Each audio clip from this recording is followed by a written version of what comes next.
Quizzes de perfil, como qual é o seu tipo, não somam uma pontuação única. Cada resposta alimenta um contador, e o contador mais alto decide o resultado. Vamos montar um EA Forms com 3 perfis: construtor, estrategista e conector. Primeiro, crie uma variável por perfil. Em qualquer pergunta, abra a aba Lógica. No topo do painel, clique em Variáveis. O gerenciador de variáveis abre.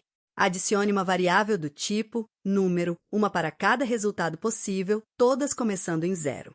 As nossas são construtor, estrategista e conector. Agora, cada resposta alimenta um perfil. Clique em Adicionar regra.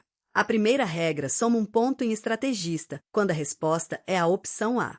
Um senão aparece logo abaixo. Clique de novo e encadeie a regra da opção B. E mais uma vez para a opção C. Cada resposta marca exatamente uma opção, então só uma regra corresponde por pergunta.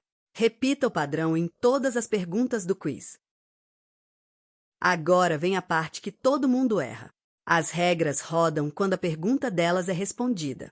Na última pergunta, isso acontece antes de os próprios pontos entrarem. A solução é um passo extra depois da última pergunta. Adicione ali uma questão do tipo declaração.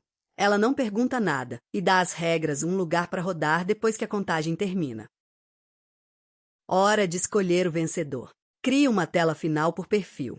Depois, na declaração, encadeie uma regra por perfil com Adicionar regra. Abra a primeira regra para ver por dentro. Se construtor tem o maior valor, então ir para Você é o construtor. Se não, se estrategista tem o maior valor, então ir para a tela estrategista. E assim por diante, até o conector. O operador é fácil de encontrar. Sempre que uma condição testa uma variável, ele aparece junto dos operadores de comparação. Ele é verdadeiro quando a variável guarda o valor mais alto de todas. 2 detalhes importam aqui.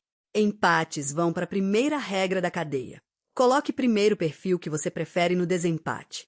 E deixe a variável score intocada, para ela nunca competir como a de maior valor.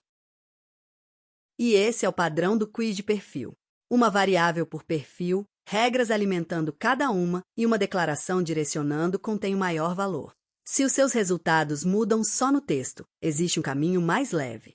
Mantenha uma única tela final e deixe a aba Inteligência Artificial gerar o resultado personalizado com as mesmas variáveis.